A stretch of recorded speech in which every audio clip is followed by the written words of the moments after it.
Descargo de responsabilidad, no soy el autor de esta historia, y dejaré el link de la historia original en la descripción. Disfruten el fic y tengan un buen día. Capítulo 34. Devorador de serpientes. Parte 3. Dentro de un mundo en blanco, Shirou usó su Minda-Selle para percibir su entorno y gradualmente asintió para sí mismo. El mundo que lo rodeaba era brumoso, como si estuviera caminando sobre una plataforma de nubes blancas rodeadas de niebla.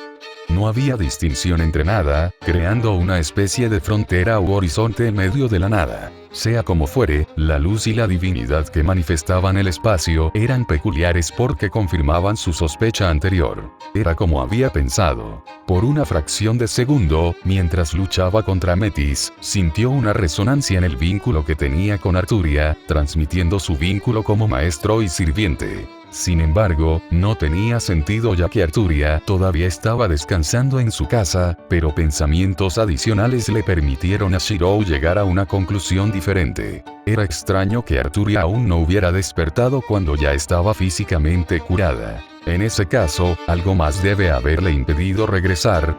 La pregunta era ¿qué? Y ahora Shirou sintió que podía encontrar una respuesta. Con sus sentidos de batalla intensificados, Shirou no dejó escapar la oportunidad, cuando dudosamente sintió su vínculo con Arturia dentro de Metis y se dejó consumir. La sensación que había sentido era una divinidad particular en la que Shirou se centró y le hizo reconsiderar sus opciones, cuando Metis se movió para tragárselo entero. La serpiente que come acero y usurpa la autoridad. ¿Cómo funcionó esa habilidad? ¿Qué especificaciones permitieron su uso? De todos modos, la habilidad misma robó la autoridad del acero consumido. Un buen truco, de verdad, pero con el que Shirou no podía decir que no tenía experiencia. En esencia, se reducía a un solo aspecto: usurpación de autoridad. Basta mirar a cualquier campeone para comprender que Metis estaba relacionada con Prometeo, el dador de la llama al hombre. Y Prometeo era considerado el padre de todo campeone, poseedor del objeto divino, el círculo de usurpación que cayó bajo la custodia de Pandora. El objeto divino permitió a Pandora otorgar las autoridades de los dioses derrotados a sus hijos, Campione como su madre y Prometeo como su padre. Así comenzó la creación de Campione. Entonces, ¿qué pasa con Metis? En la era del siglo V y de la filosofía griega, originalmente se sabía que Metis representaba la astucia mágica y se le equiparaba fácilmente con los poderes embaucadores de Prometeo. Por lo tanto, los orígenes de la autoridad que come acero y el círculo de usurpación fueron los mismos. Como tal, Shirou endureció su expresión, antes de suavizarla con alivio. Dos mujeres se pararon frente a Shirou, quien de repente irrumpió en el espacio mientras Metis estaba en el proceso de devorar su acero. ¿Tú, cómo? Gritó una esbelta joven preadolescente. La mujer tenía cabello violeta peinado en coletas, ojos azules y orejas puntiagudas con aretes de bolas. Ella lo señalaba con un dedo tembloroso mientras apretaba los dientes y agarraba el dobladillo de su vestido blanco. Una diosa enojada. Eso es lo que claramente era la mujer. Por el contrario, la otra mujer, Arturia en forma espiritual, se animó aliviada al ver a Shirou. «Disculpas maestro, llegué tarde», dijo Shirou, moviéndose para pararse frente a Arturia y la diosa que ahora se estaba mordiendo los labios. Shirou entrecerró los ojos bruscamente. «Ahora, ¿qué parece estar pasando aquí?» Lejos de disuadirse, la diosa de cabello violeta se agitó cada vez más, sus labios se movieron incesantemente y sus manos se cerraron en puños. «¿Eres tú?», ella gruñó antes de apretar la mandíbula. «Tú, saca a ese Enkidu. Ese trozo de arcilla, tendremos palabras». Shirou miró a Arturia y luego de nuevo a la diosa furiosa. «Ayúdame», suplicó Arturia, aferrándose a su espalda. Shirou no pudo evitar tranquilizarla dándole palmaditas en la cabeza. «Debes haber trabajado duro todo este tiempo». Athena se mordió la uña del pulgar, incapaz de entender dónde había salido todo mal cuando ese idiota del dios del acero decidió dejarse consumir. No tenía sentido considerando que Shirou superó enormemente a Metis con sus especificaciones y autoridad. No había lugar para el fracaso en los cálculos de Atenea y eso dio lugar a la complacencia de todas las cosas. Ahora tenía que intentar descubrir cómo arreglar los pedazos de este desastre. ¿Estaba haciendo esto solo para fastidiarla? dioses del acero, es por eso que no debes confiar en ellos a menos que seas tú mismo. En ese caso, serías el más digno de confianza, pero ella se desvió. Con el ceño fruncido, Athena dejó una serpiente enroscada para proteger a Arturia antes de usar Godspeed para aparecer en la escena del crimen. Una reina agotada todavía estaba tambaleándose mientras Ginebra le fruncía el ceño. Ambos se estremecieron cuando Athena llegó mirándola, estropeando sus rasgos prístinos con molestia torciendo sus labios. Atenea estaba frunciendo el ceño sombríamente. Arruinado. Todo quedó arruinado. Atenea era la que más odiaba los planes frustrados. Eso y el fracaso por el que todavía estaba colgada recientemente cuando Marduk se escapó. ¿Qué hacer ahora? Athena se encontró contemplando en el silencio mientras Rin hacía su mejor imitación de un pez dorado. Para ella, parecía como si Atenea acabara de aparecer de la nada. A Athena no le importaba lo que estaba pasando por la mente de Rin en este momento. Más bien, estaba tratando de determinar el ángulo que Shirou había tomado para llegar a sus acciones anteriores. Shirou se había involucrado con un ancestro divino y una chica civil de todas las personas y Athena no podía entenderlo. Este sentimiento de ignorancia no era agradable, especialmente para Atenea, que era la diosa de la sabiduría. Uf, maldita sea. Athena, sin decir palabra, miró más intensamente a Rin y Ginevere. La compensación entre ellos y Shirou no era algo ni siquiera cercano a igual. No podía simplemente dejarlos, pero mirar el rostro de Rin hizo que Athena apretara su guadaña. ¿Conocía a este mortal de alguna parte? Rin se sentía terriblemente familiar para Athena, y no en el buen sentido. Entrecerrando los ojos, Athena superó a regañadientes sus dudas y se concentró en lo que importaba. Solo porque no sabía qué propósito tenía Shirou con Rin y Ginevere, no significaba que no debería tratar de entender. Amaba los misterios, especialmente el misterio de por qué tenía el impulso de abofetear a Rin y llamarla inútil.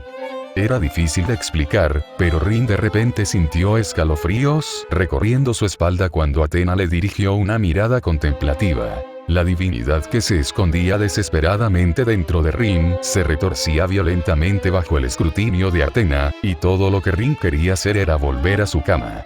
No. Tenemos que ayudarlo. Gritó Rin, recordando la visión de Shirou siendo tragado. Interiormente, se sentía culpable, sabiendo en cierta parte que el enemigo le había dado un golpe a Shirou gracias a ella. Ginebra ya le había dicho lo mismo a Rin. Ni Athena ni Ginevere le prestaron mucha atención a Rin.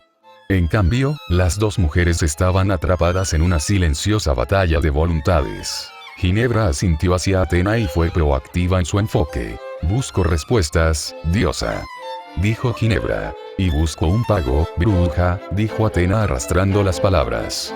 Primero ayúdame con este asunto, luego tienes mi palabra de que te ayudaré con el tuyo. Ginebra consideró sus opciones y se dio cuenta de que podía endeudarse con el dios del acero y Atenea si ayudaba y tenían éxito. Hecho. Ginebra tomó una decisión y agarró a Rin mientras intentaba escabullirse. Amo, maldita sea, pensé que me estabas ignorando. Este también vendría. Ignorante o no, un nuevo ancestro divino tenía su utilidad. Una parte de Godot sintió que debería haber visto venir esto, y otra parte solo quería fingir que todavía estaba durmiendo. Sin embargo, el esfuerzo fue discutible desde el principio. Debería haber sabido que algo andaba mal cuando él y Erika investigaron la explosión repentina el día anterior y no encontraron nada más que un área en ruinas. Los problemas siempre parecían encontrarlo. Una hermosa mujer de cabello plateado con una toga blanca estaba parada al lado de su cama, y por mucho que parpadeara para quitarse la mugre de los ojos eliminaría la alucinación. Peor aún, los dos hicieron contacto visual durante unos buenos 2 segundos antes de que Godot cerrara apresuradamente los ojos y se cubriera la cara con una almohada. No estaba lidiando con esto hoy. Erika estaba coordinando con Andrea para ciertos asuntos, y Godot tenía muchas esperanzas de usar el tiempo libre para relajarse. El rostro de Athena no era bienvenido, y Godot no podía recordar si se había encogido cuando la vio o no. Probablemente no, pero no tuvo más remedio que desengañar esa idea cuando Atenea blandió su guadaña. En verdad, asesino de dioses. Athena se vio obligada a salir con los dientes apretados, molesta por el paso en falso de Godot.